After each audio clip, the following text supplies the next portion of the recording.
7 al 9. Marcos 3, del 7 al 9. Mas Jesús se retiró al mar con sus discípulos y le siguió gran multitud de Galilea y de Judea, de Jerusalén, de Idumea, del otro lado del Jordán y de los alrededores de Tiro y de Sidón. Oyendo cuán grandes cosas hacía, grandes multitudes vinieron a él. Y dijo a sus discípulos que le tuviesen siempre lista la barca a causa del gentío para que no le oprimiesen. Gracias, Gaby. Fíjese, era tanta la gente que seguía a Jesús que Marcos no puede determinar cuántos eran. Eran tantos que lo único que alcanza a decir Marcos era que era una gran multitud. Así lo dice el versículo 7 y así lo dice el versículo 8. Grande multitud, grandes multitudes. Y luego ya en el 9 nada más alcanza a decir, era un gentío. Así de innumerable era la gente que se agolpaba para estar cerca de Jesús. En otro pasaje que ya leímos, cuando sanó a la suegra de Pedro, enseguida Marcos dice, toda la ciudad se agolpó a la entrada de la casa de Simón Pedro, porque querían ver a Jesús. ¿De dónde venían? De todos lados, hermanos. De todos lados. ¿Quiénes eran? Todos. Había judíos y había gentiles. Había personas que dice la Biblia venían de Galilea, de Judea y de Jerusalén, la capital del reino. Obviamente estas personas eran judías. Estas ciudades eran habitadas por personas de nacionalidad judía. Entonces judíos iban a ver a Jesús. Pero además Marcos habla de gente de Idumea. Idumea era una región situada al sur y al oeste del río Jordán.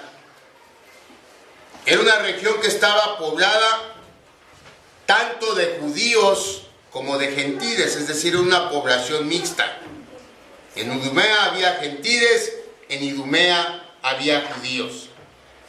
Y luego en el versículo 8 se menciona a Tiro y a Sidón. Esas eran ciudades gentiles totalmente. Así que tanto personas de ciudades judías como de ciudades de población mixta, como ciudades de población netamente gentil, todas se habían volcado en torno a Jesús. Y eran tantos que esto hizo que el Señor tomara precauciones para proteger su integridad. Precauciones dictadas por el sentido común. Porque por un lado, su popularidad había crecido tanto que si recuerdan la última vez que hablamos del Evangelio de Marcos, que fue el versículo 6, el último que tocamos, ahí dice que los fariseos se aliaron con los herodianos, ¿para qué? Para destruir a Jesús. Sus enemigos querían destruirle. Era tanta su popularidad que sus enemigos querían destruirle. Eso por un lado. Por el otro, era tanta la gente que buscaba estar cerca de él que había una amenaza clara y presente de que lo fueran a aplastar. Era una amenaza real. Eran tantos que corría el peligro de ser aplastado por la multitud. Y aunque ciertamente él podía utilizar el poder que tenía para protegerse de ambas amenazas, lo podía hacer, pero no iba a llamar a una legión de ángeles para que lo defendiera de los fariseos. Eso lo dejó claro en Getsemaní.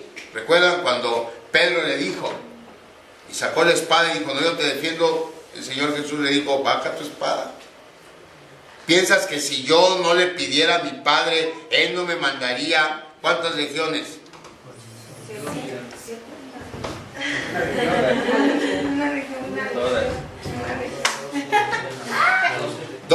legiones de ángeles para defenderme. Pero él no iba a hacerlo. Entonces, tampoco iba a llamar a esa legión para que lo levantaran en sus alas, para que la muchedumbre no lo aplastara. Entonces, ¿qué hizo? Lo que el sentido común dictaba: poner tierra, o en este caso, poner mar de por medio entre él y la multitud. Simplemente consiguió una barca, le dijo a sus discípulos: ténganme la lista, por si se pone feo, pues me subo al barco y nos alejamos tantito de la orilla y de ahí. De hecho, varias veces tuvo que hacer eso. Varias veces él predicaba desde la barca y la multitud estaba a la orilla del mar. Y no era más que la necesidad que él tenía de sentirse de alguna manera protegido, a salvo de toda esa gente que quería estar cerca de él. ¿Cuál era la razón de esa popularidad? ¿Por qué Jesucristo era tan popular? Ese es el segundo punto que Marcos menciona en este resumen que hace para cerrar la primera parte de su evangelio. La razón era el poder que Jesús tenía para sanar toda enfermedad y toda dolencia.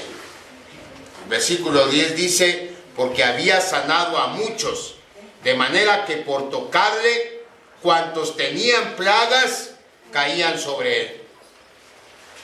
Hermanos, ciegos, sordos, mudos, paralíticos, cojos, mancos, leprosos, toda aquella persona que padeciera alguna plaga. Y aquí entre paréntesis, Marcos menciona o denomina las enfermedades como plagas, porque en la teología judía se pensaba que toda enfermedad que alguien tuviera era un castigo de Dios por su pecado.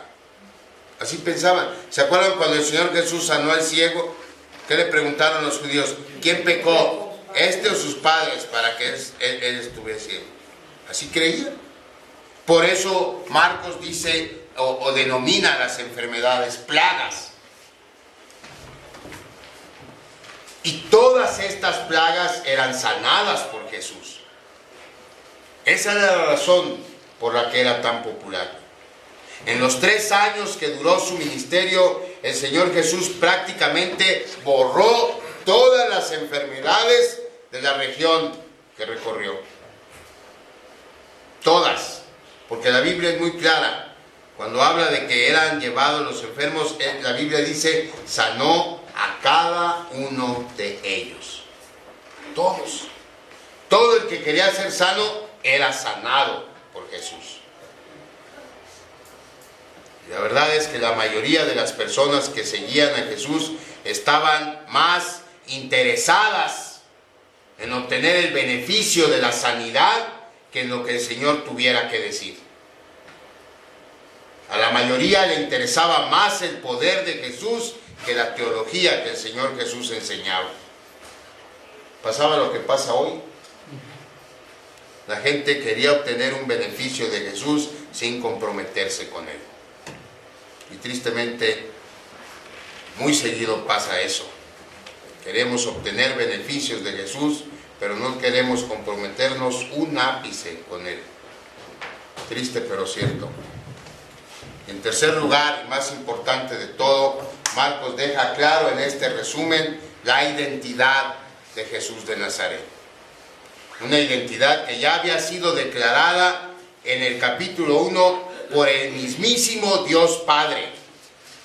En el capítulo 1, cuando Juan bautizó al Señor, recuerde, cuando el Señor Jesús salió del agua, se escuchó la voz, una de las 3 únicas ocasiones que en todo el Antiguo Testamento se escuchó de manera audible la voz de Dios Padre, fue esta. Y fue para decir: tú eres ¿quién? Mi Hijo amado, en ti tengo complacencia. Entonces, Marcos pone como evidencia de la divinidad de Jesús el testimonio mismo de Dios Padre. Una identidad que también ya había sido reconocida antes por un demonio a quien Jesús había expulsado del cuerpo de la persona que poseía. ¿Se acuerda cuando llegó al templo, ahí en Marcos 1:23? Dice la escritura: había en la sinagoga de ellos un hombre con espíritu inmundo. Recuerde que dijimos, cada que usted vea en la Biblia esta expresión espíritu inmundo, se refiere a un demonio. Había un hombre con espíritu inmundo que dio voces diciendo: ¡ah! ¿Qué tienes con nosotros, Jesús Nazareno? ¿Has venido para destruirnos? Y luego fíjese lo que dice el demonio: sé quién eres, el Santo de Dios. Una identidad que queda clara desde el mismo inicio del Evangelio.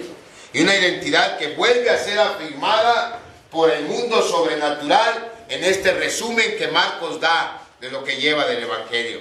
Marcos 3, versículo 11. Y los espíritus inmundos, al verle, se postraban delante de él y daban voces diciendo: ¿tú eres quién? El Hijo de Dios. Hasta aquí pues, hermanos, hasta este resumen que Marcos da en los versículos 7 al 12 del capítulo 3. Cualquier persona que haya leído o escuchado el Evangelio de Marcos, los 2 primeros capítulos solamente, tiene suficiente evidencia para saber quién es Jesús. Fíjense, en solo 2 capítulos, todavía la que falta. Marcos tiene 16 capítulos. Y apenas en 2 capítulos ya hay acumulada todo este montón de evidencia respecto de quién es Jesús de Nazaret. Con toda esta evidencia que registra Marcos, una evidencia que los contemporáneos del Señor Jesús no leyeron. Ellos no leyeron el Evangelio de Marcos. Ellos fueron parte del Evangelio, es decir, ellos vivieron esas experiencias de manera personal. Así que con toda esa evidencia que ellos vivieron, de la que fueron testigos, lo lógico sería pensar que ellos reconocieron a Jesús de Nazaret como Dios. ¿No? Pues no fue así. No rindieron su vida a la voluntad de Jesucristo ante la evidencia que gritaba que Él era el Mesías, el Redentor que las profecías del Antiguo Testamento habían prometido que llegaría. No fue así. Aunque nunca negaron el poder que Jesús tenía sobre el mundo natural y sobre el mundo sobrenatural. Y es curioso, fíjese, nunca nadie ha acusado a Jesucristo de ser un charlatán. Nadie. Nunca nadie tampoco ha negado el poder que él tenía y lo ha acusado de fraude. Es decir, ninguno de los que el Señor Jesucristo sanó después dijo: no, no es cierto, no me sanó, era puro cuento. Nadie. Todo mundo reconoce su poder. Todo mundo reconoce que es un poder genuino, un poder que puede sujetar y que puede dominar el mundo natural, como las enfermedades, y el mundo sobrenatural, como los demonios e incluso la muerte. Nadie se quejó de los milagros. ¿Y cómo se iban a quejar? Muchos de ellos eran beneficiarios de esos milagros. Además, el Señor Jesús nunca hizo un milagro de manera privada. Todos eran